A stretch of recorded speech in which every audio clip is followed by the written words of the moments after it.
Well, it's Sunday morning again, reading the paper with the best of friends. Mike will come totally unprepared, and Greg will be mentally impaired. It's the Sunday. The orange hat is popping in front of the green. Real nice. Clapping in 7, 6. Okay, and here goes the 3, 2, 1. I mean, it's exquisite. Read all about it. Read all about it. From the ski slopes of Aspen, where Gwyneth Paltrow was in an accident, to the mean streets of Florida, where you're never going to believe what happened. No, I'm most excited. Spoiler, Kanye West is back on Instagram. Okay, big teaser. Kanye's back. And he out. came back in perfect form. Yep. Perfect. Yep. He nailed it.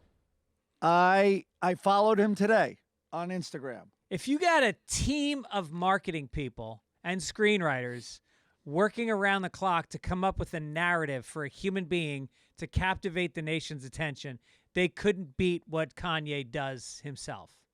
You and I have spent, between us, years, probably over 40 in writers' rooms. I am telling you that idea, what his tweet would have been, because it's not crazy it's not the it's perfect. Yep, it's specific. It's the perfect return to social media. Yep, he nails it. All right, we'll get to that later. But right now, let's talk about the St. Patrick's Day show, which was this past week. It went extremely well. We want to thank everybody that came out. Did we didn't talk about it yet, right? No, we did not talk about it. We recorded early last week. Yeah. So we had a blast. Bill Burr came down and destroyed. Dude, how cool was that? I'm sitting in the wings with you. I forget who was up. Oh, who was that? I'm forgetting her name. Laura Bites. God damn, is she funny? She's super funny, super unique. She's great. I loved her. So while she's up, all of a sudden you're like, you show me your phone. You know, we're in the room, we're being quiet. And you're like, Bill just asked if it's, if he could still make it, and he's like, he'll be there in 20. I'm like, that was the coolest thing. Yeah, it was great. He came in and he was very generous with his time. Hung out after the show. We did a bunch of photos with Zach Galifianakis. Came down, did not go on. Somehow I did not get in that photo shoot. I think I was on stage. Yeah. So we got some cool photos if you go to my Instagram. By the way, Gibbons got in the photo. Can I just point out my Instagram is getting close to 100,000, and I would love it if you guys are not following me. Get on Instagram right now and just follow. It's my name, Greg Fitzsimmons. Follow me up. Let's spike it up. Let's get it to 100,000 in the next month. All right, I have a much more modest ask. I'm hovering around 3,000. How about getting me? Here's my goal, 3,500. There we go. You guys have your marching At orders for this Gibbons Sunday. time, Gibbons time. And also follow Dennis Gubbins, D Gubbs, who was on the show. Dennis came down. He did a multi-layered bit of losing his accent. We'll talk about that later during Good News for Gubbins, but he did a great job. I remember my stepbrother when he used to, who you know well, and he used to put him up at plays. When he would do stand-up, some of his people would come up to him after the show and just say, "You are so brave." And I think Gubbins might have heard that a couple of times. By the way, It truly was like, he really was, there was no net under it, and he just walked a tightrope. Yep, he went for it. And, people loved it. What else happened at the show? We did the Irish Soda Bread Challenge. My friend Laureen Tish said that she had the best Irish soda bread. And I said, no. My mother has a recipe that's been handed down for generations. And anybody that's ever eaten it has sworn it's the best thing. Not just soda bread. Best thing they've ever eaten. And so I challenged her. And we each bought 2 Irish soda breads. And the Bert, the guy in the kitchen at the Improv, was so fucking sweet. He sliced it all up really small so that, there was like 200 people in the room, and every single person got a small piece of each soda bread on 2 different colored plates, and we had a challenge. and I bet her from the stage $100. Yep. And I fucking lost. I couldn't believe it. I know. It was pretty decisive, too. Like, people felt strongly about her plate.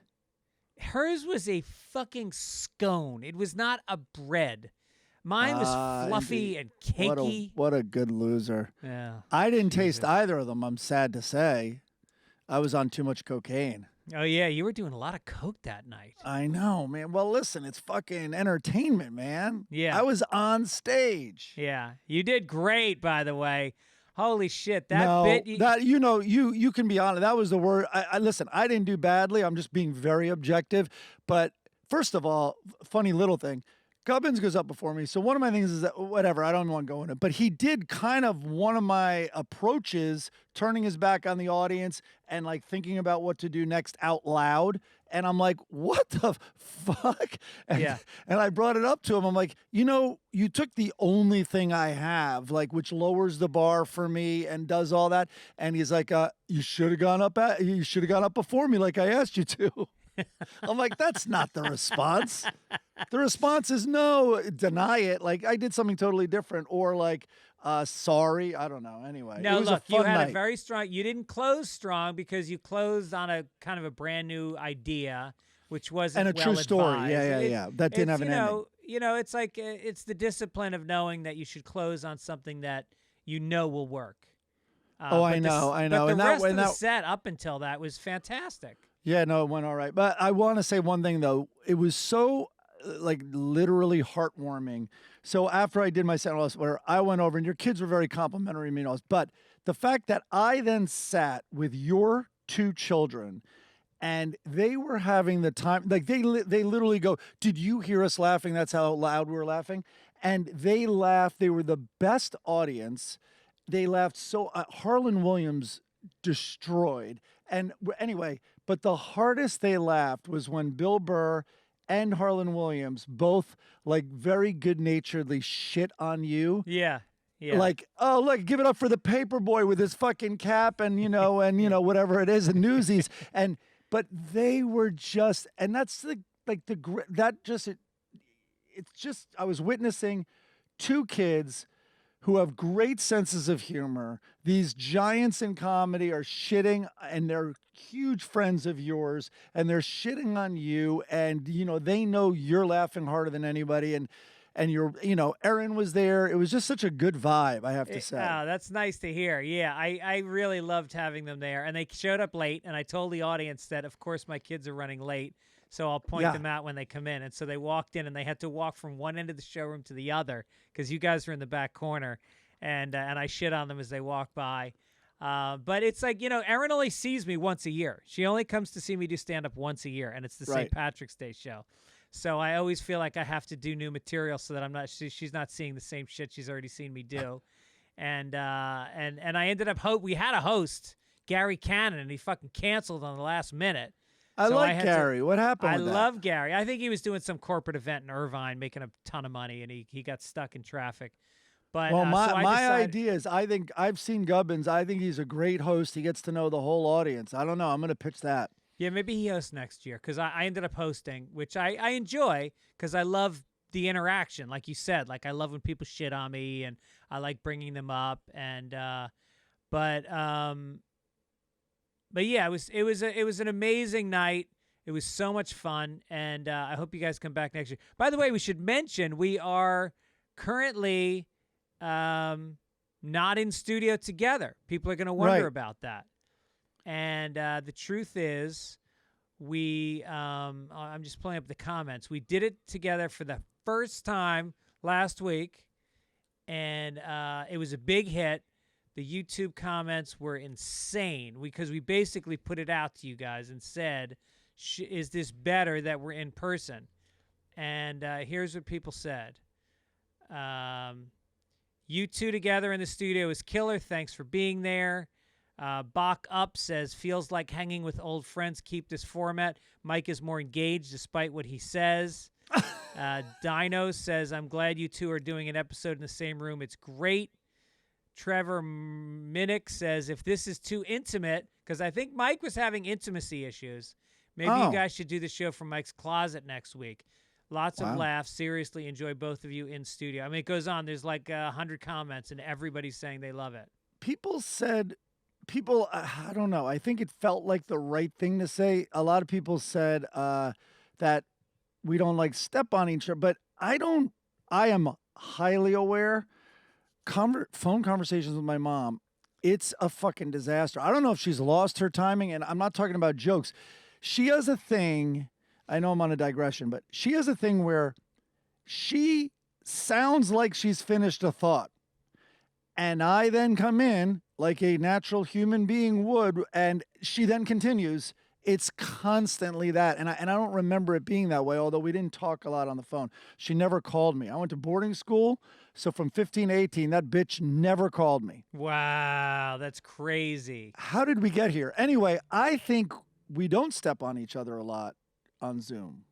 No, I don't think we do. But at the same time, being in the same room, the energy changes. And you're not here this week because you've got a big trip planned and you're busy at home, but I think we should do it. I did the lighting. The lighting was horrible, and so we both looked about 10 years older than we really are. Yeah. So I'm gonna pull the shades down, and we're gonna do some soft lighting underneath us. You look good today, though. What's the difference? It's because I'm wearing this great orange hat with the green background and no. a blue You were jacket. lit up. You were really I closed white. the shade. I closed the shade. Oh, thanks for doing that to me. It was a hard. Every mark on my face was visible. It was in. Yeah. Also, we were shooting the sides of our faces. Well, that's what you do. I mean, what am I going to put a camera in front of my face and shoot you straight on? A little more. You come up. I mean, look at us right now. Look how great we're staring right at the view. Anyway, good. Would you? It's all about sound. Would we're you a podcast. consider me cute or classically handsome? This is. I just thought about it. I also took an Adderall, so I'm thinking really fast today. As soon as you said it, this was my gut reaction. We are at the age where we do not want to hear the word cute anymore. Right. Cute was great. Yes. Up through maybe even 40s. That's being generous, but I could see like some older, hot woman, sexy in her late 40s calling us in our 40s or anyone in their 40s cute. Yeah. Now it's like, look how he winces. Look how he like groans when he sits down. Yeah. Oh, look at his cane. Oh, he's so cute. Hey, why don't I help that cute man across the street? Right. A cute man is not a threat. A cute man doesn't hit on you. Yeah. Yeah. The cute man's not going to tear it up. Right. Do you know, because now it's like when I walk down the street, I think there was a period where it was offensive. I started out, I would look at women and it was a compliment. It would be like, oh my God, look, he's looking at you. And then I got into my 40s and it was like, oh my God, he's looking at you. And now they don't even notice. Now they just look right through me like I'm not even there. Yeah. And so me and Josh, sometimes I go for a walk with, Josh and Rachel. Of course. Jews. And we go for walks on Sunday down the beach sometimes. And when we do, girls get creeped out by me and Josh looking at them. And so what we do is, I'm not making this up, we walk about 20 yards behind our wives, and then we hold hands, and then we talk to pretty women. And they love talking to us. And they love themselves for talking to us because they've got gay friends. They're so proud of themselves. And then they'll see our rings, and they'll be like, are you guys married? And we'll be like, yeah, we are married. And then and our wives are just fucking dying. They'll watch us do it. That's a lot to unpack. Just the image of you guys holding hands at the boardwalk. I'm glad I never saw. Imagine if I saw that. I didn't see the wives out front. I don't think I'd bring it up to you. I'd be like, it's one of those like, you don't know this, but I walked in on you masturbating once. Like like a lot of roommates have that probably. That's what I would be like with this. Right. Have we ever brought that up? Have you ever been caught masturbating? I've never been caught masturbating. Well, right. I think you have to phrase it this way. You've never been caught that you know of. All right. Here's how I know I was. Okay, that's true. when I was in about 10th grade, and this is my favorite, one of my favorite stories of all time. I was on the varsity masturbating team, and I came home from school one day, and I had always masturbated in my twin bed that literally, I'm in high school, I got the same twin bed that I had when I was, when I moved into one when I was 6 years old. Yeah. And back in the old days, beds had springs, and the springs would rust, and it would be creaky. And so I would lay in bed, and I would like push on the headboard with my head to keep it from squeaking, and I would pin my feet down, and I would almost arch my back to try to make no sound whatsoever. So relaxing. Total stillness. And not a lot of motion. I kept it very minimal. Perfect Irish shame. So I'm just getting away with it. And then I come home from school one day, and I sit on my bed, and I notice, wow, that's weird. It's not creaking. I look on my dresser, and there's a bottle of 3-in-1 oil. And my mother had oiled my bed. The neighbors were complaining. It sounded, because the TV room is directly under my bedroom, and it must have sounded like they were at sea. It was like a Herman Melville novel. There was just creaking and groaning and straining. Like the house is swaying with the waves. Meanwhile, you're like, thanks, Mom. Best lube ever. Yeah, I started using it to jerk off. Massive backfire. 3-in-1, more like 4-in-1. 3-on-1. That's what's in my mind right now. I must have been caught. I mean, Jesus, in boarding school, you were never alone. There was a lot of masturbating in bathroom stalls. Yeah. And that's then not fun. you'd have to stop. Someone comes in. You wait it out. They must have thought. Everyone must have thought. God, everyone thinks I take the longest shits. Yeah. Yeah. And the worst is when like someone would come in and sit down like 2 stalls away. Oh. You got an erection in your hand. You're like, fucking shit. And then you'd like, eventually you play a waiting game, but then you like storm out with an angry erection. You probably all of you guys probably developed weird fetishes about like fecal. Like you're so used to somebody taking a shit next to you while you're coming that it starts to become ingrained. And now you're like a German. Never thought about it till now. I think now I'm a German. I think I escaped that. But boy, you'd have to have a vivid memory. I think Sports Illustrated swimsuit issue was used a lot because that's that's acceptable to go take a shit with. Who was your girl? Mine was Kathy Ireland. Honestly, I mean, some of them were so insane. You know what I mean? I mean, and it was, whatever. Just the cleavage alone that they would be able to capture was, you hardly needed anything at that age. Yeah, I know. You were bursting constantly. Yep. And the Victoria's Secrets catalog. Oh, yeah. When that started, it was crazy. I remember some comedian, like from, when I don't know when that was, but like when comedy was all over television and all that, I remember seeing him like, and his opener was, well, the Victoria's Secrets catalog arrived at my house the other day, and boy, are my arms tired. Yeah. I mean, that's how ubiquitous it was. I had a good time yesterday. I had Tim Dillon on my podcast, and so I drove out to his mansion up in the hills. He's got a fucking beautiful house. I was there once before. He's got a pool, and it overlooks like all of L.A. And then he's like, "Nah, let's go to my office." Meanwhile, he lives like up a fucking winding road. It took me like an hour to get there. He's like, "Nah, let's go to my studio in Hollywood." So I get in his Bentley, and we go. Yeah, he's got a Bentley, and we go tooling down to. Well, you know what he makes in Patreon every month? I don't. Guess what he makes in Patreon every month? I don't want a Bentley. I don't want to. $250,000 a month. That doesn't include his ads, his stand-up, his OnlyFans dirty shit. So we drive down to his studio, and he's just so funny. He doesn't give a fuck. We pull up, and he parks in front of his studio in front of a red curb and gets out. And I go, dude, you can't park here. He's like, it's raining. Doesn't matter. And he just leaves it there. And we come out, and it's middle of Beverly Hills. No fucking ticket. Wow. Yeah. He doesn't seem lives. like the not give a shit would be like, no, he drives a Honda or, whatever, Yeah. a pickup.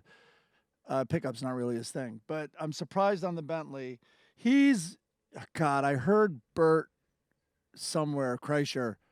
I get, with the cooking show we did, I guess he did it with Whitney Cummings. And is it well known how hard he shits on Whitney Cummings, Dillon? You mean openly? He shits on Whitney? Oh my God. She's like, favorite pizza topping. And Whitney's like, guess what my favorite pizza topping is? Like, he goes, I don't know, antidepressants? And like, and I'm paraphrasing, and I have not heard it. I don't think it's out yet, but Bert was talking about, and then it's something like, when he was talking about, like, well, when I have my ideas, and he's like, idea. You had one idea, and then men helped you with it. Like, No, I happen to know he loves Whitney. They're oh no, they're- of course they're he very could close. not say these Oh, things yeah, unless yeah. there was a Yeah. strong connection. Yeah. I mean, it was brutal. Right. Oh, that's hilarious. Yeah. So that was fun. So that'll be on the podcast this week on Fitzdog Radio. And we want to thank our logo this week, Rob Dukes and Melody, close friends of the show. He didn't come to the show. He was going to, and then he ended up having to go to New York for something, but he was kicking himself. He sent me an email when he saw the pictures from the night. He was so pissed he didn't make it. And he did the, for my 1 hour special, he wrote the music for it, the intro music. Oh, nice. Yeah, he wrote an original song for me. Holy shit. I owe him. Have you done his podcast? Yeah. What is it? What is it? Like, is it about music, I assume? He just interviews you. You smoke a cigar. You hang out. I'll do that. It's great. Tom O'Neill did it. Rob, official apology. I think I mentioned this last week, but I got to get back to you on email. I'm away the next 2 weeks doing a college tour of New England. Yeah. Yeah, so here I come, Vermont. Here I come, actually Northeast, I should say. New York, New Hampshire, Boston. Yeah. By the way, his podcast is called Connecticut. Put Up Your Dukes. Okay. Yeah, those college tours are fun. I remember doing that with Owen. We went to And no we went offense to Rob, I Boston. don't listen to podcasts, so. We hit Boston. We hit Chicago, California. I'm psyched. Here's the weird thing, very inappropriate. So we're going to spend the night in Burlington, Vermont at UVM, and I'll show her, the original. UVM was pretty remarkable place back. Did you ever go up there with me during college? No. And then, I got arrested going up there. But I would go up there a lot. I mean, I'd ski, but I'd also just party like crazy. And, little two hippies with their little ice cream shop. The first one ever, that was Ben and Jerry's. Yeah. And then we'd go on the corner and we'd see this little fucking hippie band, and that was Fish. Like Yeah. a lot was happening then, So Right, anyway, right. the inappropriate thing is I totally want to go to a bar with Olivia, who's 17. Yeah. So we'll see how that goes. I took Owen to bars on our college trip. I felt like you have to, but he had a fake ID he got in China, and Olivia has the same exact one. all the kids have it. You get 2 for like $100, and it's got the swipe on it. And the bartender, Barcode. we were at a bar in Worcester, and the guy swiped it, and it fucking worked. I was I like, oh, we're know. busted now. It worked. Well, so my kids then got advice from Owen and found the connection at Santa Monica High School. And then I said, hey, I want one. And they're like, what are you talking about? I'm like, yeah, I'm going to make my age 65 to get all the discounts. They were mortified. That's so great. They were mortified. And they refused. They're like, I will be so embarrassed. Here's my question, and then we'll get to the podcast. Here's my Wait, question. what discounts do you get with 65? Movies? Buses? First of all, the golf course. Okay. So that happened. That would happen a lot for us. And then I don't know. I'd have to look into all this stuff. I would exploit the shit out of that thing though. Anyway. Yeah, all right, go ahead. So, but here's the thing. I go and picture it's you and Owen. I go into the bar with her. She kept her name. Her name is the same, so Gibbons is her last name. So when the guy suspects or knows, like she's been rejected from places, when he knows it's a fake and then he sees my ID, let's say it's a place that IDs everybody by policy, he's like, is this your daughter? How old is she? I don't know. Is that weird that I'm totally lying? Yeah. When he knows I'm lying? Right.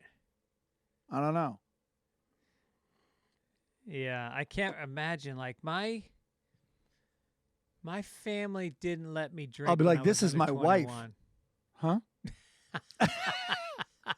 She's my wife. Please don't tell me how old she is. Yeah. 21?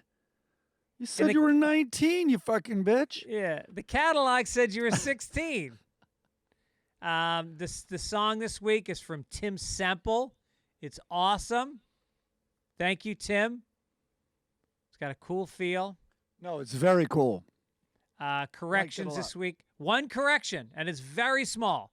Eric from Duluth, Minnesota, who's a friend of the show also. Oh, Bob Dylan territory. Just wanted to say quick that Grand Marais is pronounced Marais. Drop the S. It translates to Big Swamp, which is kind of a misnomer. We live about an hour and a half from there. Love that town. In fact, it was voted the coolest small towns in the country, and not just because it's so goddamn cold up there. Lots of cool bars and restaurant, vibrant art scene, abundant nature activities. Keep up the great work, Eric. Wow, all right. It got voted best swamp. Dates coming up. Oh, this weekend, people. St. Louis. Tickets are going fast, and Chris Denman will be there. All the Mid-Coast media people that produce the podcast will be there. And come on out. The show is on the 1st of April, April Fool's Day.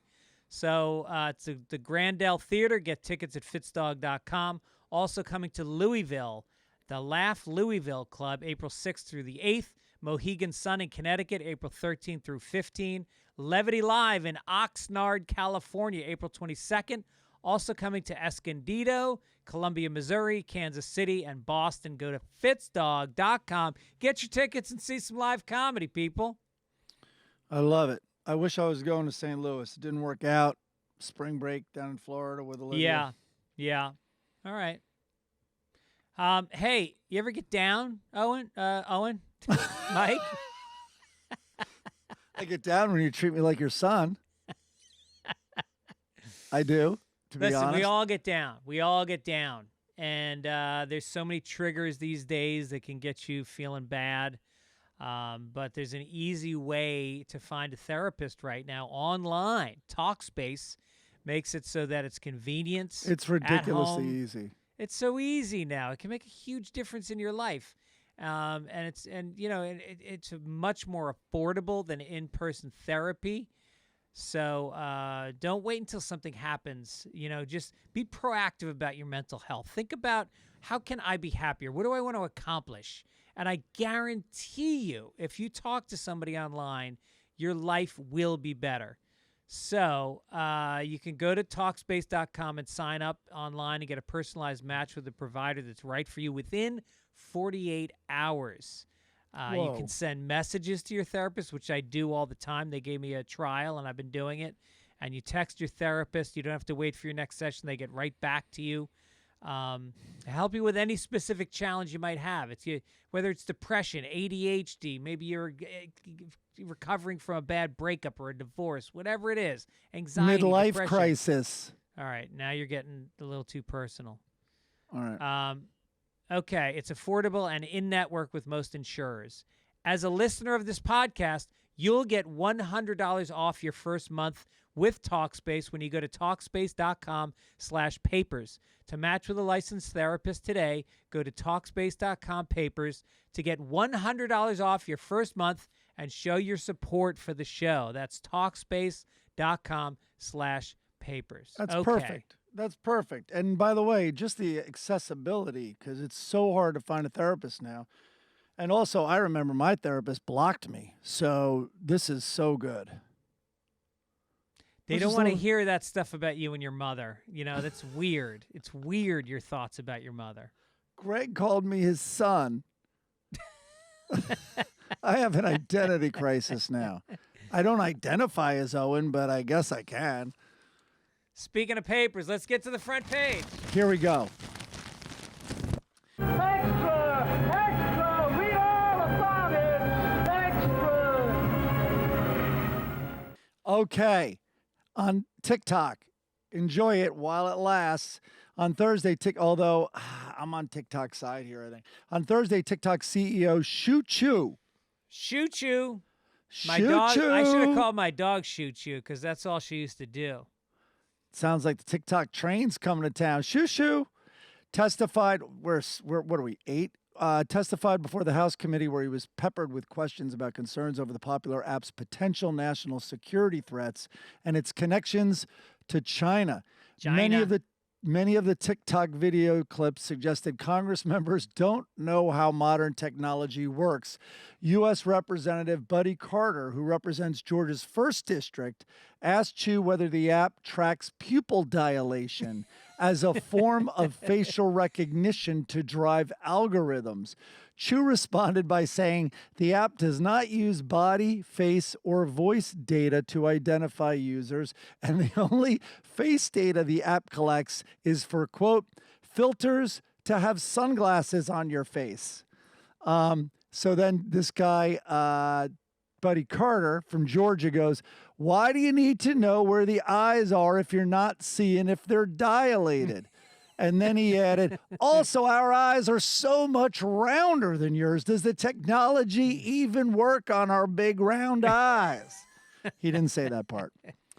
But I will say this. Oddly, I'm going to defend Buddy Carter. TikTok recently updated its privacy policy, allowing it to collect biometric data. And so Buddy thought it was important that the CEO be on record under oath telling us that they're not collecting this data and whether the Chinese Communist Party has access to that data. So, it's not, if I read that, like these are the things we don't read and we sign with Apple and stuff, but they are collecting biometric data. Yeah. That's not nothing. I don't know what biometric data means. Does that mean it's like a mass collection versus specifically about an individual? No, when you're on TikTok and using it, when your camera is engaged, I guess, it is absolutely grabbing, I am sure, not only the description, but it's probably mapping your face. No. Of course. They have that technology is so readily available. I mean, drones can do it, but it's probably mapping your face, not only identifying, eye color, pupil. It probably is size. Are you a member of Clear with the airports? No. All right, I am, which, by the way, sometimes is longer than the regular line. But it scans my eye. It doesn't, and as a backup, it has fingerprints, but eye is the new identifying feature. Jesus. When I look into the Clear camera at the airport, it immediately, out of the tens of millions of people that are probably signed up, it pops up my identity and has all my data. Yeah. I don't know if TikTok recognizes eyeballs, but my algorithm definitely knows the size of titties because it shows me a lot of big titties. I know that, I don't know if it sees your eyes wide open. That's when it knows. My ex hamster account definitely sees my eye. It does not see my eyes because they are squinted hard when I'm watching X hamster. I love that you create accounts on the porn sites. Well, because I want to leave comments. Who are the people that leave fucking comments on porn clips? How sweaty and smelly and submerged in a basement are you that you leave comments on porn clips? It's, first of all, and just like everywhere else, dudes get in arguments in the comment section. Yeah. Is that the time for an argument? Aren't you trying to do your business and move on with your life? Right. By the way, you want to know, this sounds so creepy. It is whatever. I've already said it. One of the best search phrases, like in all writers' rooms, even the women in there would be like, "What are your search phrases? Is it like lesbian couple or what? Whatever it is, right?" I Japanese hidden camera massage porn lesbian. Don't say you're watching. They took it down. Laws being broken. Of course, they took it. You down. should never admit that that's what you searched for. But here's a great thing to search for. Name, please.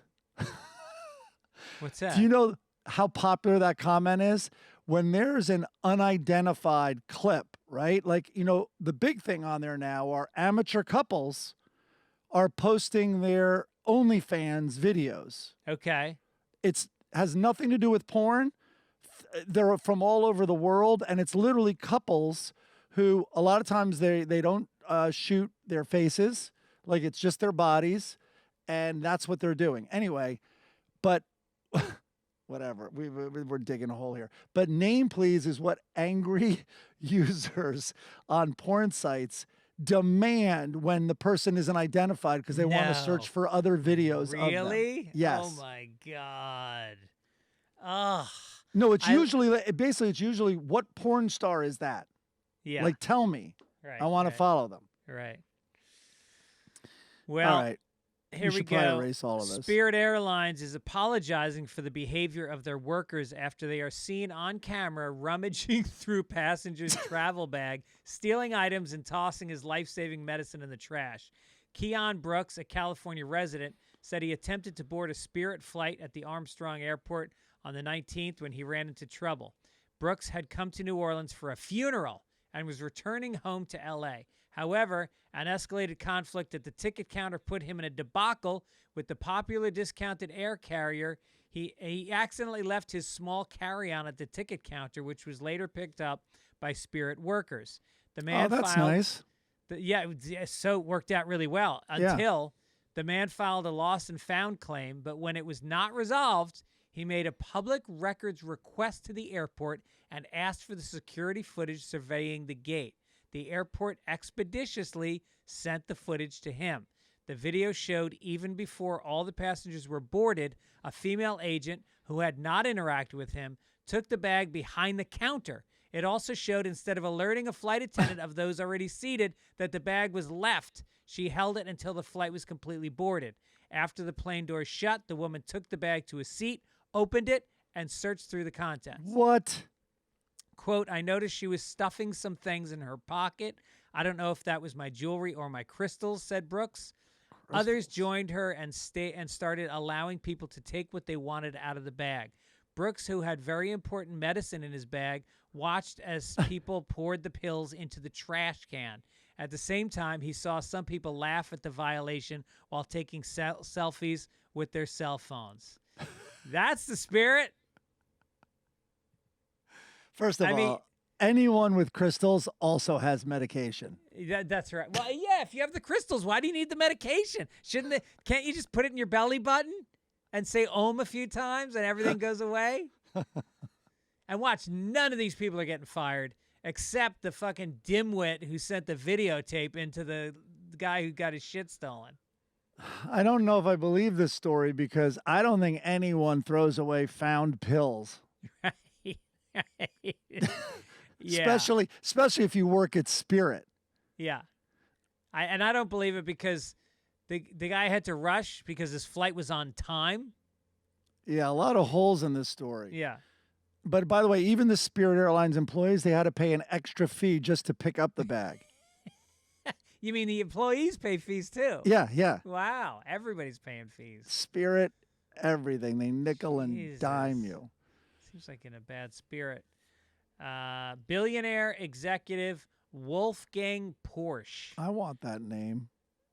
With that name, I just picture a guy with got like a handlebar mustache, one of those old German uniforms with lots of medals on it. Yeah. Tons of stolen Jewish art on the walls.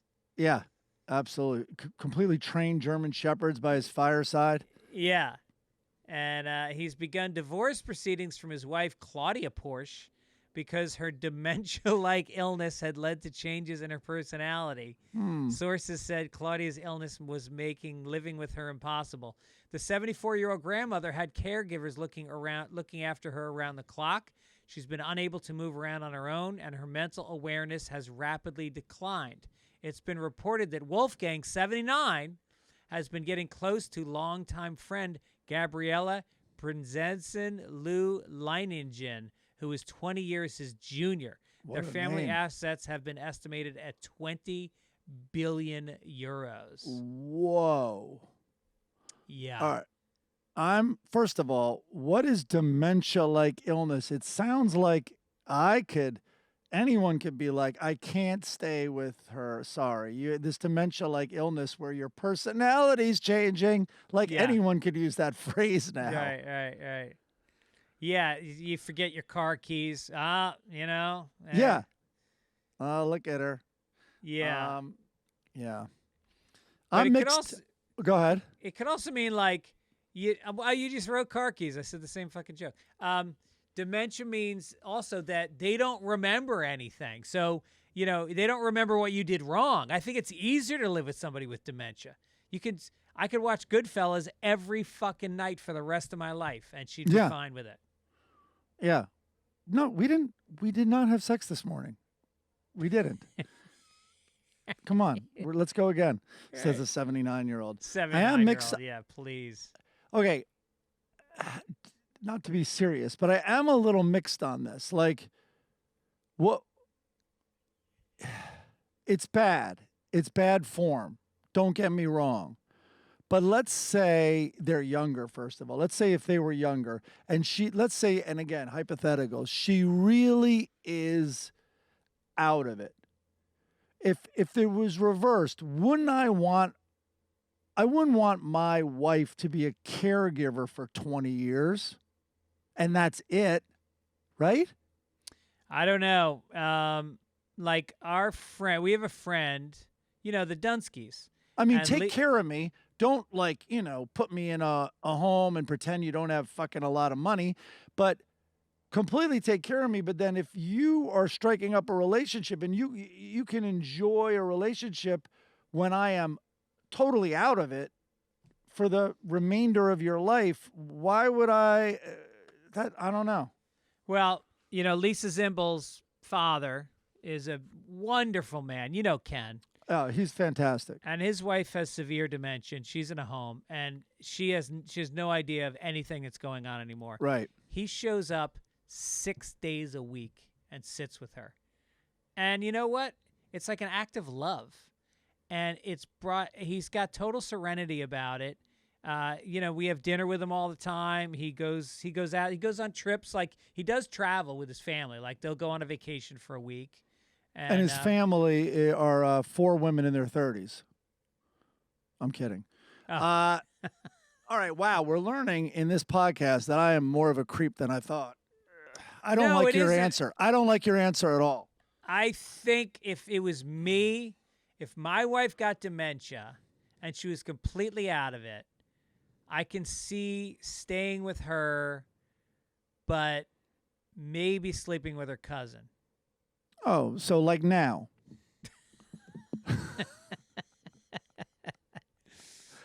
Well, also, I haven't thought about the kids. I totally didn't think about the kids or anything in this. They didn't mention kids. Yeah. So that skewed it. Of course, yeah, I don't know. I think if you're the kids, you're just worried that he's going to run off with this younger woman and she's going to get all the $20 billion when he dies. Well, that's a totally separate issue, but yeah. I don't know. As I get older, I'm just thinking about how crazy life that there's life at all. Yeah. It's weird that, and I know this leads to me, all of a sudden storming the Capitol with an assault rifle, but that's a joke. But like, it's dangerous thinking is my point. I don't know. Let's move on. Well, Mike, Jews are in the news. Oh, great. Let's see how I do on this topic. New York Attorney General Letitia James is warning New Yorkers to be wary of potentially discriminatory price gouging at car washes ahead of the Jewish holiday of Passover. James' office said that it was receiving reports of car wash businesses, largely in predominantly Orthodox Jewish communities, raising prices by as much as 50% for Jewish customers looking for cleaning services close to Passover.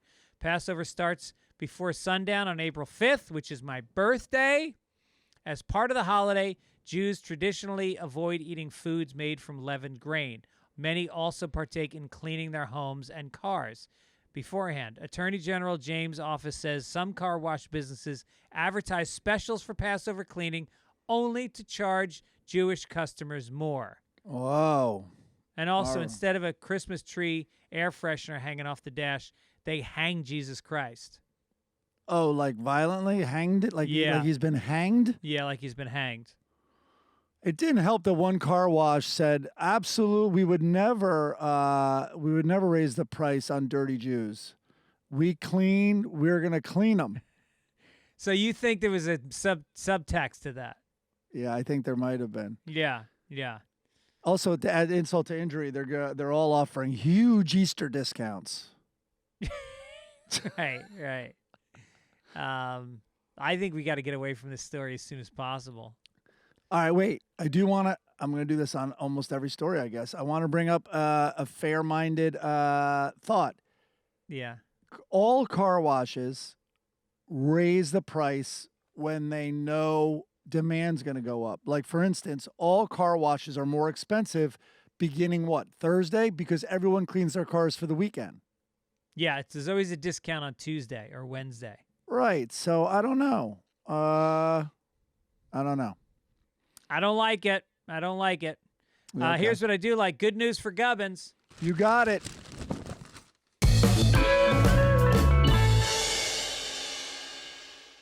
So Gibbons bit. He came on the St. Patrick's Day show, and I had to set up the premise, which was here's an Irish comedian who's come on. You're not going to believe this premise. It took me an hour to explain it before I brought him on stage. Okay. He's an Irish comedian who reached out to me By the way, through I the saw internet. it. I still need it explained to me. And he had a knee surgery, which caused him to take on the accent of a Southern lawyer. And so he comes on stage and he does this kind of like old folksy, Well, hello foghorn, there. cleghorn. Yeah.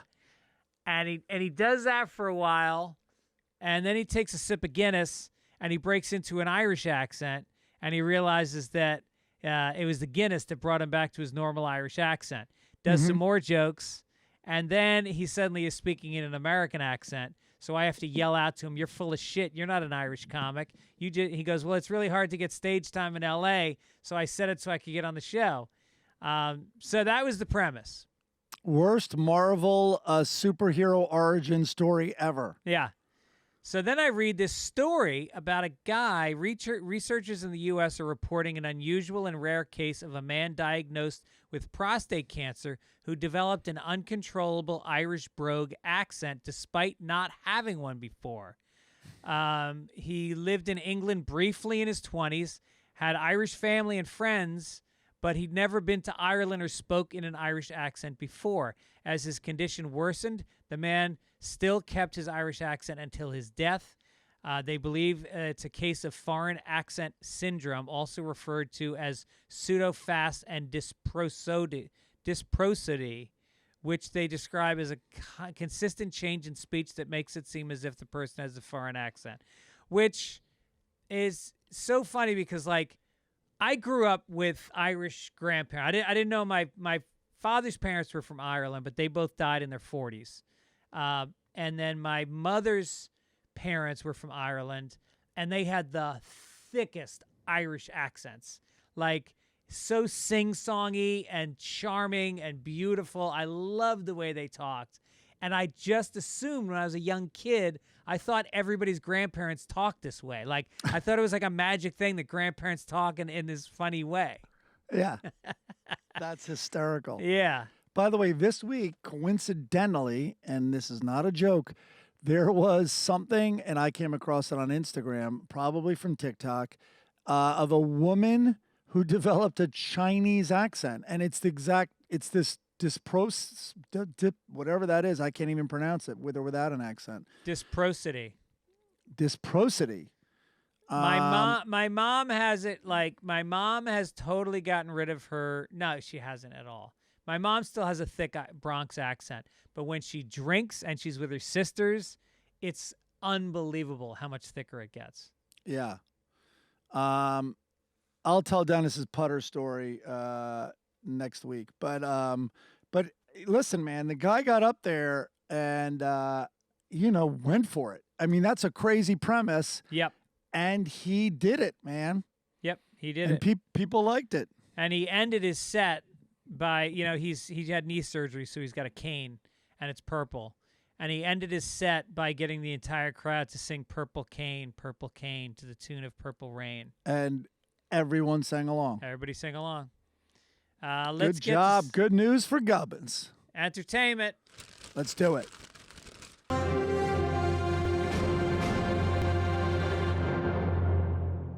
All right, here it is. Kanye West returns to Instagram and says one actor made him, quote, like Jewish people again. All right. So this is out there. I think it was like 10 hours ago. It already has, at least when I grabbed it this morning, 2.4 million likes. So here is the exact, I copied and pasted it in here. Here's the exact tweet. Watching Jonah Hill in 21 Jump Street made me like Jewish people again. That's the opening line. No one should take anger against one or two individuals and transform that into hatred towards millions of innocent people. No Christian can be labeled anti-Semite knowing Jesus is Jew. Thank you, Jonah Hill. I love you. 65,000 It had 70,000 comments this morning. No, Huh? 65,000 comments. Yeah. Yeah. It's so perfectly crazy. I think to make penance, he's going to wash Jewish people's cars for free on Passover. I think he also totally flipped the logic here. I think it's like no one should like a whole race of people based on one Jew's performance in a movie. Right. Well, he better not see Stutz or this will all be undone. Jonah Hill, I found, was a little annoying. I liked Stutz, I will say that, and I think everyone should see it. But he was a little annoying and a little Hollywood. Is that the thing with his therapist? His therapist you fall in love with immediately. Oh, yeah, my wife bought his book. I don't doubt it. Yeah. I don't know why I haven't bought his book. Kanye also rewatched Kim's sex tape and likes the Kardashians again. Hey, he's back on board. Yeah. Yeah. He also watched 12 Years a Slave, and he's close to changing his mind that slavery might not have been a choice for black people. But it hasn't happened yet. Yeah. Couple more movies. Yeah. He's at around 9 years a slave. He's not all the way there yet. No, he's still 12 years a slave owner. Where's that story? Yeah. You think it was listen, it wasn't all easy for those guys. Do you listen to Gorillaz, the band Gorillaz? Back in the 90s. Oh. No, I'm one of those guys. I always heard their name and I always heard they were good, and then this week I started listening to them. Holy shit. It's so fun when you discover music that you missed and you get to enjoy it for the first time. Yeah, they're no, amazing. Of course. They're amazing. Yeah, I mean, I don't know. Like I think I spent my life doing that naturally. Like just all of a sudden it's like, oh, whether it's, finding guys before our time, and your kids do that. And Olivia's doing it a little, Sophie, but a lot of this generate, like I used to be like, wait, my favorite person liked Otis Redding. Who's Otis Redding? Right. I couldn't wait. And that was before the internet or streaming services. Like you'd have to find something and read it. Right. So anyway, no, but that happens to me all the time. And as you know, I'm being turned on more to like Americana and this, like for instance, all through college, I somehow just missed like John Prine. You know what I mean? Like, Yeah. Obviously we were all into Bonnie Raitt and all this, but Bonnie Raitt's biggest song is a John Prine song, or one of her biggest. And so I don't know. Yeah, I love it too. Of course, who wouldn't? That is the fun thing about soundtracks too. Is that's how my kids discover a lot of music is through soundtracks. Like Big Lebowski made them love Dillon for the first time because what's that Dillon song that's in there? The Man in Me. Yeah, The Man in Me. Which, by the way, it turned me on to that song. I kind of, like a lot of even Dillon fans were like, ooh, that period of his. And the Coen brothers, you know, when we were at the Dillon Museum, you know, in Tulsa, it put up a famous quote that said, sometimes it takes an artist to put music to visuals for you to fully appreciate the music. And that is exactly what happened with The Big Lebowski and Dillon. Right. And right. that song. I've been watching Survivor with my kids. That's another one that I missed when it came. I never watched it when it came out, and now we're just binge watching. It's such a well-made show. It's corny and it's simple, but it totally hooks you in. So if you guys are all honest, you should bet. That's what. So I watch with my girls. I think that's a great idea. Oh yeah, no, I watch, and you can change your bets. Maybe come up with some system where you're like, you know, especially if their person gets voted off, like they can buy back in, like, you know, like the football pools. That's great. I love it, like a horse race. Yeah. That's what we did. Pandemic, my daughter, that's one of the things we binged was we went back, and I won so much money because I had seen a lot of them, and I worked at CBS for those years. And you have the internet. Such idiot. They're like, Dad, you're so good at this. 8 celebrities, including actor Lindsay Lohan, influencer Jake Paul, and rapper Soulja Boy, have been charged by federal regulators with illegally touting 2 cryptocurrencies and failing to disclose they were paid to do so. The SEC says the companies paid celebrities with vast social media followings and directed them to not disclose their compensation. I wonder if the fighters who lost to Jake Paul will disclose they were paid to take a dive. Ooh, edgy. I wonder if the paparazzi that stalked Lindsay Lohan will disclose that they were texted her itinerary by her assistant an hour before she went to places. Craig, you're pulling back the curtain too far. I got excited when I just briefly glanced at this article because I thought for a minute this was the announcement that Jake Paul was going to fight Lindsay Lohan and take my money.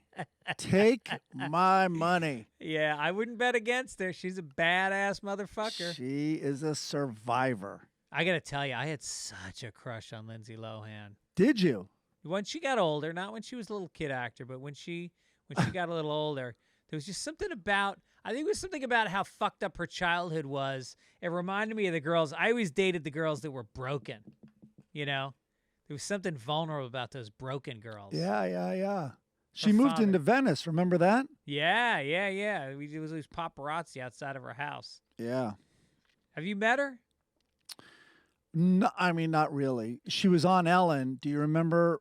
Were you still there? Were you fired when she sang? Yes. And someone isolated her vocal track, and it jumped the fence. It got out somehow, and it was no bueno. Oh, yeah. Really? Yeah. Damn. Well, I think she's doing okay now, right? Is she sober? She's got her own show? She's got like a reality show? Yeah, maybe. Was it a club in Mykonos or something? And then and she's her a voice part is owner fucking or owner. shot. She sounds like she's been chain smoking Pall Malls. She was always that old school, like, she seemed like Lauren Bacall when she was, when Lindsay was 18. She seemed like an old Lauren Bacall. Chris just posted this. Lohan is back to acting. In March 2022, she signed a deal to star in 3 upcoming Netflix projects. Okay. Very smart on Netflix. Everyone knows her, mostly. I mean, I would say. Do you think our kids know her? Oh, definitely. Yeah. Yeah. And everyone loves a comeback story. I think she's sweet. I pull for her. See? So do you. Yep.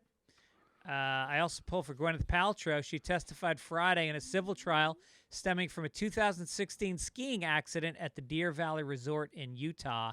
Terry Sanderson has accused the actress and Goop founder of crashing into him and causing him serious injuries while they were both skiing, a lawsuit that Paltrow testified she thinks is unfair, saying she didn't cause the accident. She filed a countersuit against Sanderson, claiming that he skied into her. Here's what she said on the stand. She was skiing with her 2 kids and her husband and his 2 kids. Each child had their own ski instructor, she said. Oh, God. They had been to Deer Valley Resort where the collision happened twice before, and the incident happened the first day of their trip. She testified that 2 skis came in between her skis, forcing her legs apart, and then there was a body pressing against me, and there was a very strange grunting noise from behind. Wow, this guy gets to work fast. Yeah. She described the collision as being a slow fall and that when they both crashed down together, their skis were tangled up. Sanderson's condition. Paltrow did not ask about the condition of Sanderson after they collided, testifying she did not know the extent of his injuries and thought it was very minor on the day. Sanderson claims that Paltrow hit him, causing a brain injury and breaking 4 ribs. That was a solid hug he gave her. Sanderson claims Paltrow and her ski instructor skied away after the incident without getting him medical care. She testified she stayed on the mountain long enough for him to say that he was okay and to stand up. So, I don't know. Well, listen, the guy, it sounds like he was blinded by the smell of her vagina, which is everywhere. I mean, she put it everywhere. in candles. Yeah. And I think, she should sue him for the cost of the goop eggs that fell out of her vagina with the impact. Probably got lost in the snow. I don't know how. I mean, she flew in for this trial. It's just his word. She clearly has witnesses. Well, I mean, does he have X-rays of his 4 broken ribs and his brain injury? Yeah, I don't know. But boy, that description of that legs between her legs, spreading her legs, strange grunting noise. Jesus. What is she doing? What's she going after here? I'm going to book my vacation at Deer Valley right now. Are we making America Florida? Let's do it.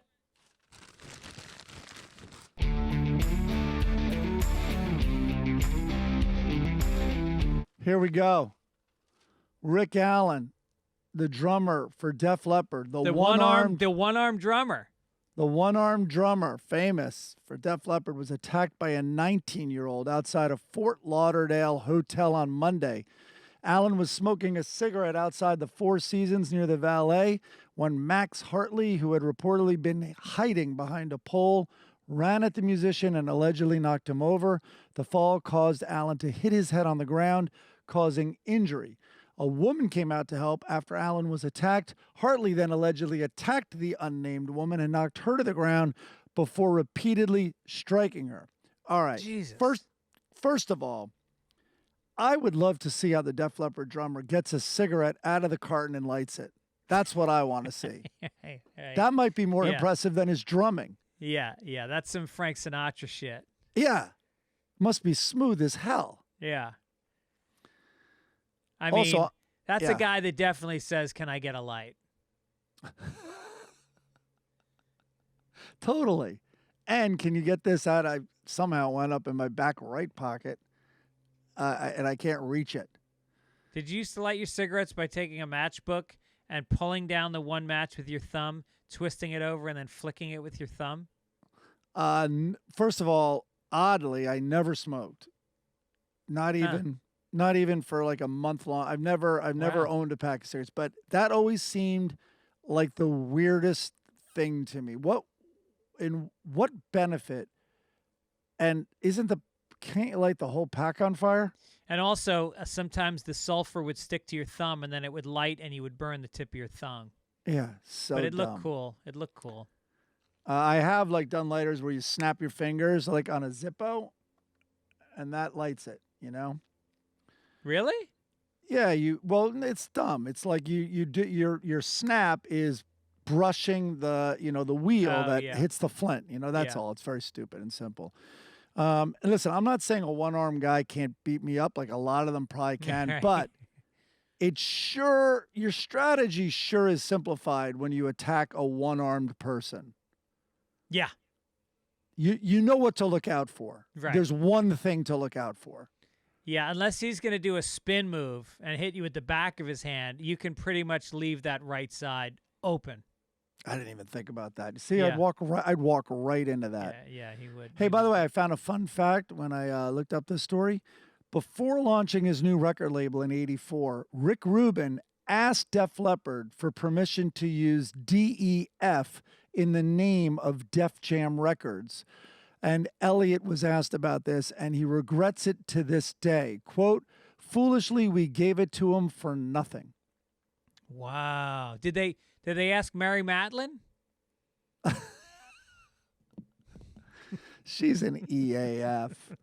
All right, another one. Florida man. This is from Gibbons gave us this. Florida man accused of slapping a woman across the face with a slice of pizza. Okay, here's the guy's name. Ortello Lazaro Alfonso. Guilty. I'm just going to say that. That's racist. I'm just going to say it right there. Sounds guilty for the crime of slapping someone with a piece of pizza. He allegedly carried out the bizarre attack during a possible domestic disturbance, according to an arrest affidavit by the Marion County Sheriff's Office. The victim accused Alfonso of striking her with the slice on the left side of her face during a feud. Oh, is he backhanded, like you were saying? Yeah, I think it was a If he's backhand. righty? Yep. The man became upset that allegedly that she hit another individual in the home on his bottom area, the affidavit said. But say what you will, for a Florida man, I think this showed a lot of restraint. I mean, just a piece of pizza? Yeah. Yeah. One slice? Yeah. Maybe their argument was, maybe she said, I bet you wouldn't know a good slice of pizza if it came up and slapped you in the face. And it's Florida pizza, so it didn't stick. It just Right. bounced off the hard mozzarella. Yeah. Well, at least I heard he paid his bail money with the money he earned from the TikTok video of the incident. Absolutely. You know how many views that's going to get? Yeah. You know, it remember that Cagney scene? It was in Public Enemy. He smashes a grapefruit Oh, yeah. in the actress, I put her name here, Mae Clark, in Mae Clark's face. There was a and great line, too. What's that?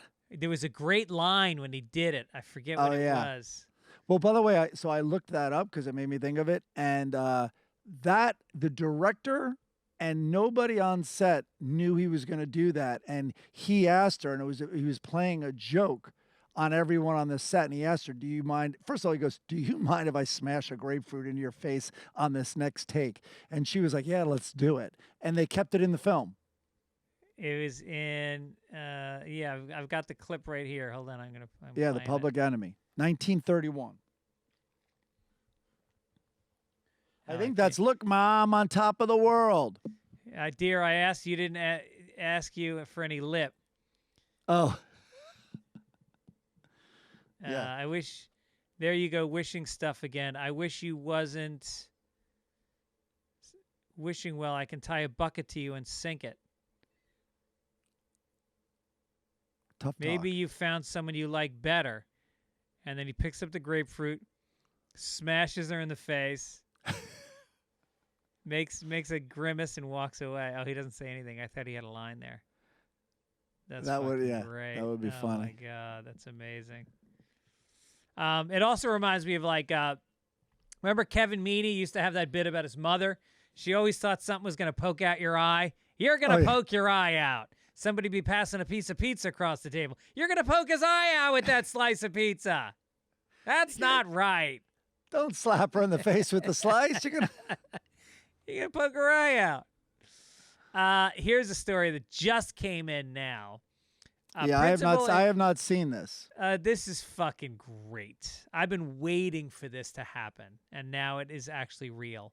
A principal of a Florida school has been forced to resign after a parent complained that 6th grade students were exposed to pornography. The complaint arose from a Renaissance art lesson where students were shown Michelangelo's statue of David. The iconic statue is one of the most famous in Western history, but one parent complained the material was pornographic. The statue depicts an entirely naked David, the biblical figure who kills Goliath. The lesson given to 11 and 12-year-olds included references to his creation, whatever. So she resigned after she was given an ultimatum by the school board. What? Yeah. I mean, this is fucking crazy. So basically, you can't walk through a piazza in Rome because they're filled with these statues. And I mean, granted, the statues, the penises, I don't know if you've seen David. It's pretty specific. It's like, Michelangelo took some time. He was in the piazza for like 3 days, just focused on the shaft. There's like a little vein. There's a pronounced crown. There's a little slit in the tip. It was like, hey, Michelangelo, I think you got the dick. Maybe move down to the leg for a little while. I think you got it. Chiseling away forever on that region. Right. But Jesus Christ, what is going on? It's like, do you remember when, who was the Attorney General that put a cloak over the statues of Liberty in front of the Supreme Court? Oh, yeah. I forget. Yeah. Because he was Christian. First of all, it's hard to believe that they're teaching kids such a good art class in public schools in Florida. Right. I'm already surprised. Yeah, right. I thought it would be more like, look at the colors on this rebel flag. Yeah. But this look does at this remind statue of David. It was David Lee Roth. Yeah. This does remind me, like I spent, as you know, like a lot of time fighting S&P, which stands for Standards and Practices at TV channels I worked at, throughout my career. And it's very, they have a tough job, but sometimes they weren't consistent at all. And I remember, now I think it was Kimmel or Colbert. Anyway, what one of them did was they're like, I think it was Kimmel, and he goes, he had statue of David, and they did not censor it. And then he goes, it's a body part, it's a sculpture. And I think this is what happened. And then he goes, so I have another sculpture. And S&P does not know I'm about to do this. And there's a 7-second delay. It's back when he was live or whatever. And he goes, and I want to see how they handle this. I'm going to pull out another sculpture. It's literally, no tricks here. This is a sculpture of a hand. And he takes out a sculpture of a hand, but it's giving the finger. Uh-huh. And they blurred it. Really? Yeah. But he didn't know what they would do, because here's a penis and here's a finger, right? And the penis is unblurred. And then I remember Colbert also had a lot of fun with it, because CBS had a policy, you couldn't intentionally blur something for a joke, which a lot of jokes are funny if you do that, especially if you're rounding up the news every night. You could anyway. Yeah, the censorship thing is crazy, but what was the show that did the blurring, unnecessary blurring bit? No. So, all right, this will sound petty, but back at Kilborn, we did the news every day. Alex Sulkin, who runs Family Guy now, we had, a killer writer's room. And one thing we did was we would show Al Gore when he was running for president. I'm dating myself now, but we would unnecessarily bleep him, and it made it sound like he was the foulest mouthed person ever. Yeah.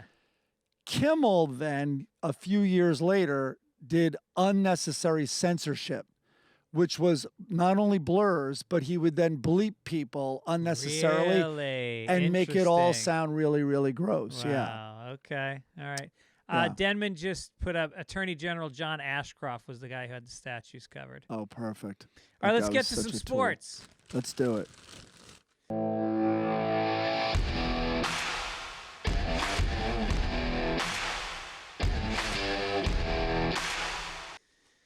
The owners of a Boston sports radio station apologized a bizarre defense after one of their on-air personalities made a racist joke about ESPN analyst Mina Kimes.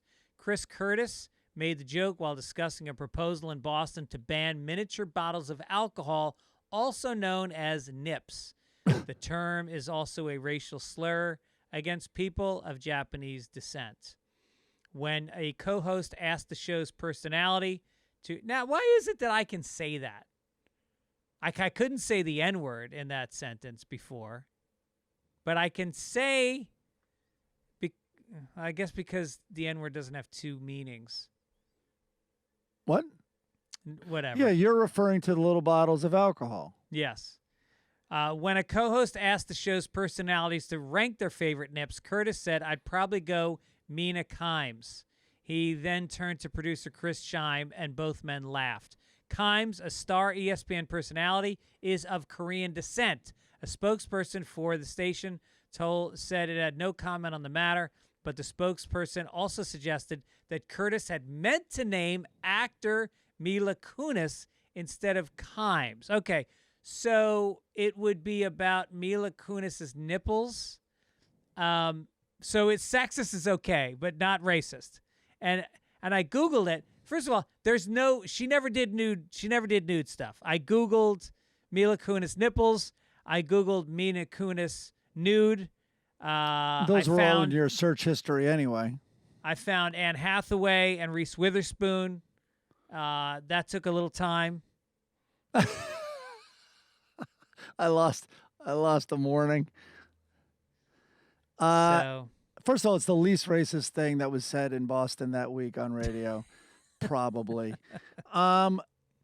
Yeah, I think the word, Japs to refer to Japanese people is no longer appropriate. No, it's nips. No, I know that, but I think Japs also, which is. Oh, definitely. Yeah. But that was I mean, it's an abbreviation, right? I mean, yeah. I get it. I get it was used a lot during World War II, and we have the tragic history with internment camps. And I get that it was often used in a disparaging way. I get that. Right. And by the way, to answer your question about the N-word, especially the N-word is so much more charged here. Are you kidding me? In this country, especially. But what about Krauts? When you just, I would think that's bad, but because they were the ones that started the war, maybe there's more tolerance for saying it. And Polacks, why did that ever come up? I mean, is Poles a reaction to Polacks, or did people ignore calling people Poles? And who thought of Polacks? Because that you can't say now, No, you can't say Polacks. Mix, I think, is derogatory, but it's really just short for like McCarthy, McDonough, McDonald. Mix I see as like Japs. It's similar, just in terms of how they got to the word. Yeah. I don't know. You can't say, Can't say Saudis. Can't say Saudis. You have to say Saudi Arabians. What are you talking about? Is that true? No, I'm just making that up. All right. I believed it. Let's get to international. All right.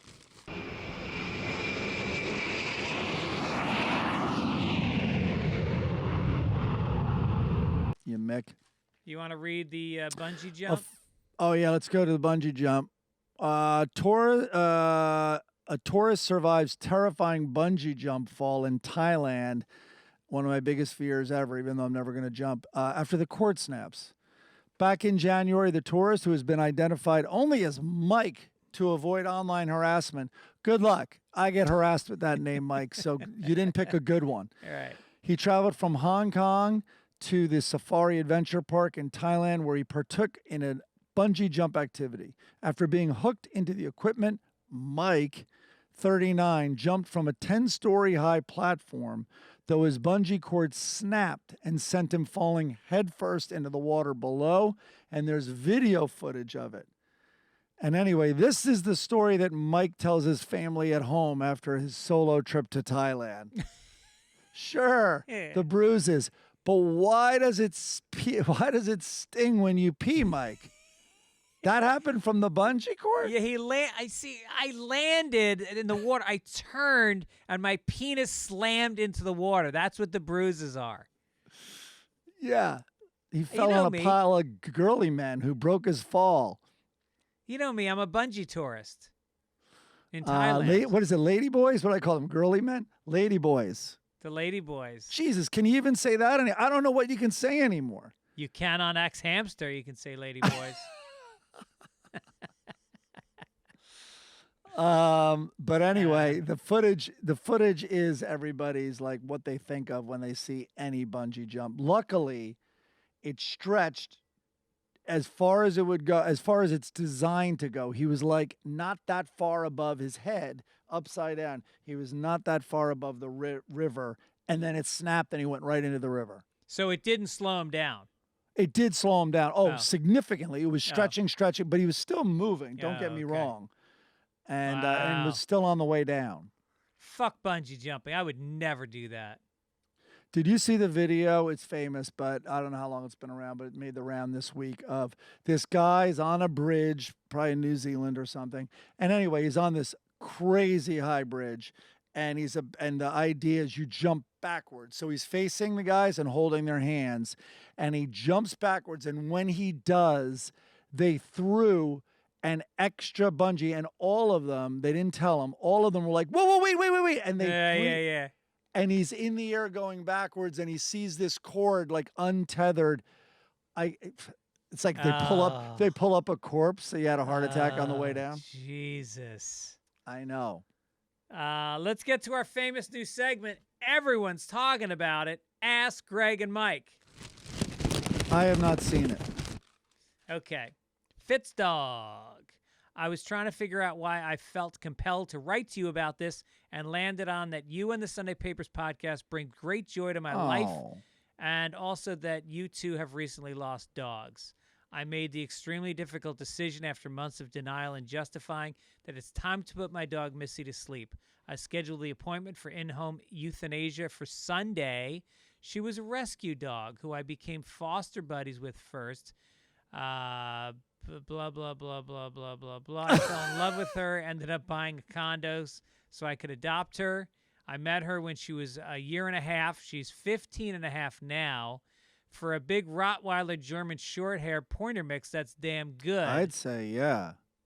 Can't stand the thought of not having her in my life, but people have been telling me it's the right thing to do. I carry her upstairs. She's tentative to go downstairs. Can't lay down. Can't ride in a car. This turned very long, and I'm not sure if you'll even see this or read it. But any advice on how to get through this and make it sting any less? Luckily, a new episode of Sunday Papers is coming out the same day she'll cross the Rainbow Bridge, so that should provide a temporary distraction for the pain. Thanks, Sarah. Sarah, Rainbow don't Bridge? do it. Sarah, Don't do it, Sarah. do it. Sarah. No, we're kidding. You already did it. My dog was in the same place. Both my dogs we put down this past summer, they were both 16 or 17, blind, demented, confused, just barking at walls and peeing on everything and biting, and they were out of control. And, the funny thing is the difficult one, we cried a lot. We were very upset. And then the smaller one, who was more like your dog, more demented, It was mercy. it went much easier because we just looked at a lot of old pictures. I would say just find tons of old pictures and spend the day looking at those, and it'll just remind yourself of, the good life that you provided for this dog. It sounds like a beautiful relationship. So did I tell you that, I can't really say my dog without explaining, but we put down Mac, the dog we got like 15, 16 years ago, down yesterday. Oh, were you there? No, I went. No, my ex went and did it but I was invited over the night before, which was 2 nights ago, to say goodbye. And Sophie, who's in Michigan, really wanted me to do that for her also. She was bummed. But it's very similar to your story with Hannah and Sarah's story. And it was just so old, blind, deaf. Another way to think of it is this, with both your dog and my dog and Sarah's dog too, is it wouldn't even be alive now without medical intervention. Yeah. Definitely Hannah wasn't, and I don't think Mac, my dog, either would be. But anyway, I went to say goodbye, and it was by the door. Even though it's blind, it was by the slider door, and really wanted to go out in the backyard to do what it loves to do, which I'll get to in a second. But we let it out, and this was way up in the hills, and I kind of said to Olivia, I'm like, well, normally, I'd be very worried about a coyote coming in and getting it, but now, like, maybe that's a good thing, because tomorrow you're paying $400 to end its life. No, it would be like nature's Uber Eats. Can you order a coyote? Leave the gate open. Make it a little easier. Right. Download the app. Dog be gone. When I was leaving, though, Olivia's like, do you want me to go get Matt? Do you want to really and I had already said goodbye to it, really. I'm like, no, actually, this helps because I'm watching him do what he loves to do more than anything now. He was eating shit in the backyard. And you just let him. Let him. In heaven, eating dog shit in the backyard. Oh, God. Then you which is what he did goodbye. For the last 6 months. I don't know what medication he was on that made him do it or whatever. But anyway, Sarah, it sounds like you're already grateful, especially for that long lifespan that your dog had. Yeah. And I think you're in a good place with just gratitude. Yeah. Send us a picture. Yeah, send us a picture. And all things come to an end. All right, I'm going to get depressed. Let's move on. All right. Hey, boys, love the show. I've started working on myself since home life has changed. Oh. My 4 kids are grown on their own, so I started on a strict diet and working out with daily yoga. The problem is my wife, she has not been entirely supportive with changes, asking questions like, are you seeing someone? Are you going to cheat on me? Is that all you're going to eat? I'm really happy to get in better shape for this phase of my life. How do I make changes without alienating my wife? I guess I don't understand why the pushback for making better choices in my life. Thanks, Pat McGroin. Pat McGroin. Oh, yeah, look at that. It is hard. I found this when I quit drinking. I had a lot of friends, you being one of them, that accepted me quitting drinking, and I had some that rejected me, who just really didn't want to hang with me unless I was going to party. And people will stop you from positive change. It's one of the hardest things about, being in a marriage is that you're kind of locked into, all right, I'm a 7, you're a 7, we're good. If you try to become an 8, the 7's going to get fucking pissed off and paranoid. I don't know, man. These sound like dementia-like symptoms, and I think you get out of there. Get her a caretaker. That's right. And go put those abs to work out in the free market. That's right. And take this yoga instructor to dinner. It sounds like she's, getting you back into shape. You guys can explore other ways that you can stretch. Private yoga sessions in a motel on weekends. Yeah. I think so. Pat McGroin. She's going to pat your groin, all right? Pat McGroin. Letters to the editor. Oh, here we go. I thought that was kind of similar. All right. Hey, Greg and Mike, an observation. The show is much better when Mike prepares. Oh, there you go. How dare. Who the fuck is this? Dan? Dan. No, this is Steve in Parkland, Florida. Be careful. He's from Parkland. Oh, so this is a Florida man. Oh, I'll take this seriously. On a separate note, the trypophobia thing is totally real. We talked about seeing patterns. He goes, so these patterns make my skin crawl. The worst I've ever seen is skin with patterns of holes I can't unsee. This is a phenomenon that you pointed out, and I didn't know it was a neuroses. I just thought it was my own personal thing, where I see patterns of holes, and it enrages me and makes me violent and ill, and I don't know why. Huh. I started noticing these patterns, photos of weird fruits with seed patterns. Absolutely. Wood with holes.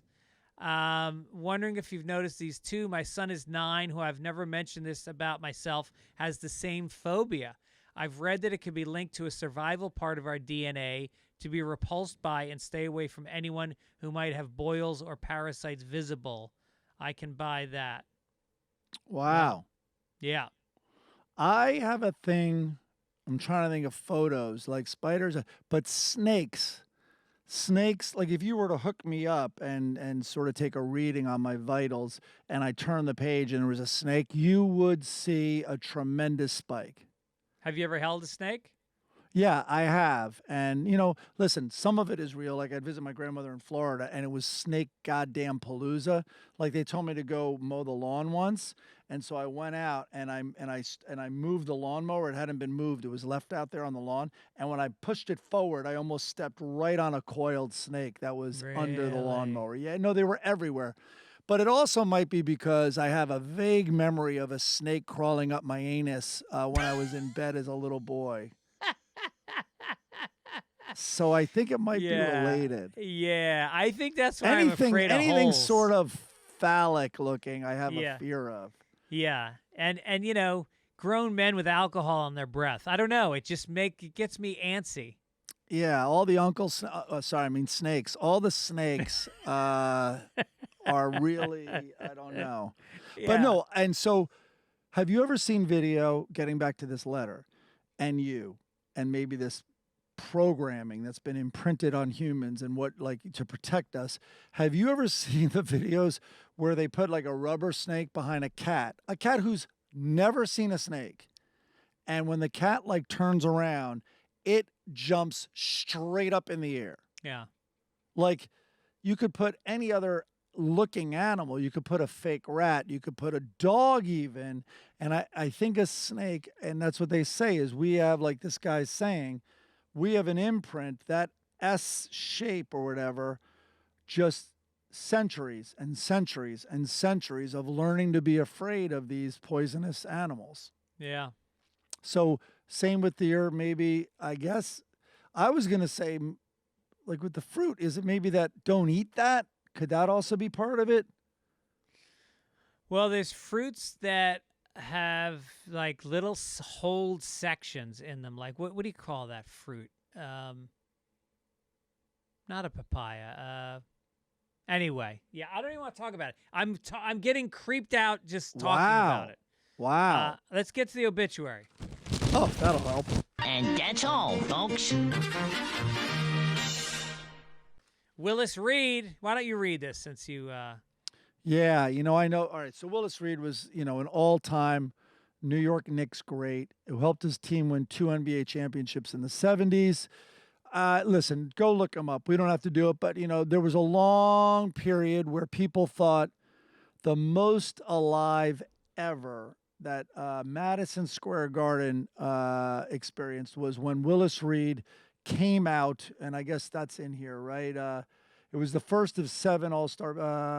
Reed helped the Knicks to victory in the NBA Finals against the Los Angeles Lakers, and they beat them again in '73 in Reed's second to last season. He became known for playing through injury in the 1970s Finals when unexpectedly he started a Game 7. Everyone thought he was out. And when he walked out to start the game, despite a muscle tear in his thigh, the place went ballistic. I think he only played a minute or two and then went out, but it charged the arena and his team, and they were underdogs, and they went on to win. And that's what he's kind of most famous for, is like limping out.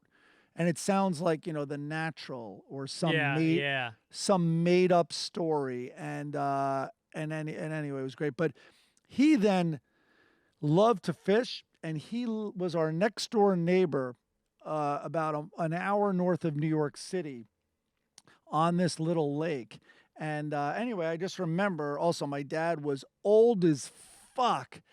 and I remember it was his 50th birthday party, and Willis Reed came over, and we just hung out, and he was the nicest, fucking mellowest dude. Oh, and that's so cool. I think he might have been coaching the Nets at the time.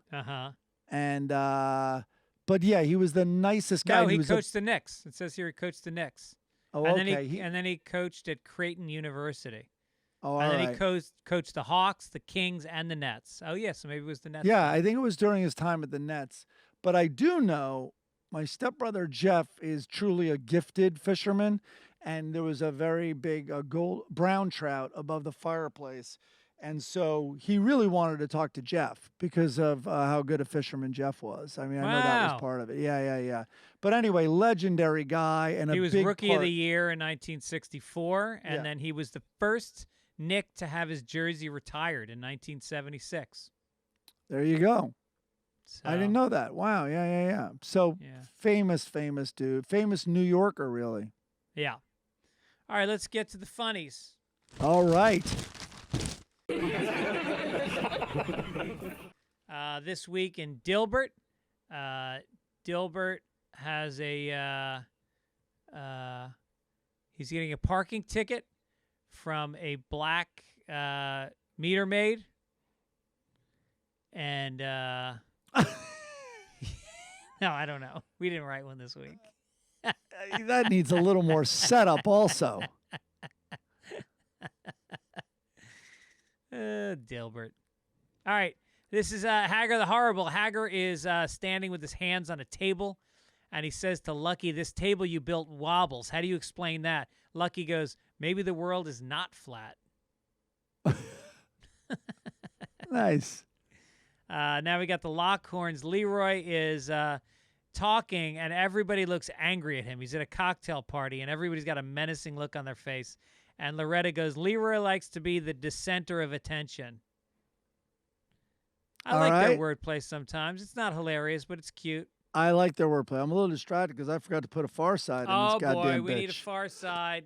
It's coming. I got it. Can I email you like 3 this week? Yeah, I didn't really think some of those were that great, especially, for the Far Side. And so let me put one in right. I found one here, though, which is okay. He does a lot of those where the scientists are in the lab. Oh, great. It put a fucking link. Anyway, I'll describe it to you and the listener. So the scientists are in a lab. They're all around beakers, and the beakers are containing this. God damn, this fucking thing is not letting me see it. And the beakers contain this yellow substance. And 3 scientists are over there, and they're holding it up, and they're all analyzing it. And then the dumb-looking 4th scientist to the right has his sandwich and his apple. He's clearly eating lunch, and he's chugging this yellow water. And the thing is, what the? And this is the dumb guy. What the? This is lemonade. Where's my beaker of amoebic? No, sorry, it's the scientist holding up the beaker. He's like, what the? This is lemonade. Where's my beaker of amoebic dysentery? And the idiot's chugging it. All right, I slaughtered that one, but there it is. Here she is, my girl, Blondie. She's sitting at the table with a laptop. She's got on Kelly green pants and a black velvet shirt. And Dummy comes in, and he goes, "What are you working on?" And she goes, "I'm crunching numbers for a catering job this week." And then he goes, "Crunching numbers?" And then she goes, "And yes, there are potato chips in the pantry." And he turns around and goes, "I'm on it." Like, how about showing a little interest in the fact that your wife is bringing in a second income and she has a career and that she's actually, like, excited about something in her life. And instead, you got to go eat fucking potato chips? How about you support her? This is your wokest take on Blondie ever. How about the shelf of breasts that she has while sitting over that table? She's literally there laying on the table like 2 seals on a pier in San Francisco. That's what it is. And shiny and round, yes. And barking. And barking. Those tits are barking, baby. Oh, Jesus. All right, listen, we want to thank you guys for listening, and please support the podcast by telling your friends, spread the word. It helps us get on social media. Also, go to Apple Podcasts and leave us a nice message and a 5-star rating. And also, we're doing a big push for our social media. Greg Fitzsimmons on Instagram. Follow me there. Follow Gibbons Time on his social media. He's always got good posts. I'm really only on Instagram. Yeah, sure. We want to thank Midcoast Media for doing a great job. Chris. Oh, yeah. And Beth and Key and John, thank you. We're going to see you guys this weekend at the show in St. Louis. I can't wait to hang out with hear them all. about. Are you live? Can I No. follow it live? No. No. Oh God! All right. Think about doing that. So that's what I want to plug for this week is St. Louis, Grandel Theater, April 1st. See all of you people there. Oh, that's great. Anything you want to promote? I did. What did I want to promote? I forget. Gorillas. Shoot. I want to promote Gorillas. Yeah, I did want to promote something, and I'm totally spacing on what it is. Oh, geez, someone sent me a clip. This is not what I had in mind, but someone sent me a YouTube video. It is Black Sabbath in Paris in 1970. And listen, it's art. That's all I'm going to say, man, is historically, you've always seen these clips of Paris because Paris was so hungry, especially for jazz. It was like, send us your Coltrane, send us your Billie Holiday, this new art. And I think it's weird to think of Sabbath this way, but it was a new sound that had never been heard in the world coming out of Northern England. And they were like, send us that. And the thing about it with time is you look back, it's heavy metal. It's the heaviest sound in music ever with insecure lyrics. It's all about isolation and depression. Paranoia. And literally the song and the album, Paranoia. And anyway, check that out. It's on YouTube. That is amazing. Paris is like, did you see Kendrick Lamar's special in Paris that came out last year? Oh, they're going crazy. They're going fucking crazy, and they're singing every lyric. It's like a 20,000-seat arena, and all these French people know every word of every song. It's incredible. And like 8 or 10 years before that, I think they chose Paris to shoot their concert. It was Jay-Z and Beyonce. Yeah. And it was, they go there anyway. But from note one out of the gate, you're just like, this is extraordinary. So all right, I want you to watch Formula One, the Drive to Succeed, or I forget what it's called, but it's on Netflix. Started watching it. It's phenomenal. Everybody's raving about it. It's this docuseries about Formula One racing.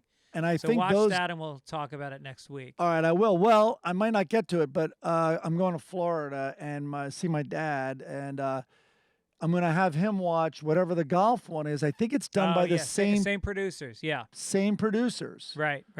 Documentary, but the Formula One is better. People say. Yeah, well, it was their first. They've only done one season of golf, right? I think so, and there's like 6 seasons of the F1.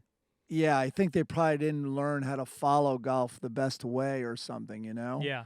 So we'll see how that goes. Anyway, yeah. So all right. That's it. But take it easy, people.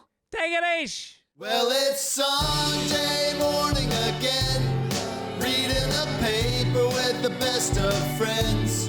Mike will come totally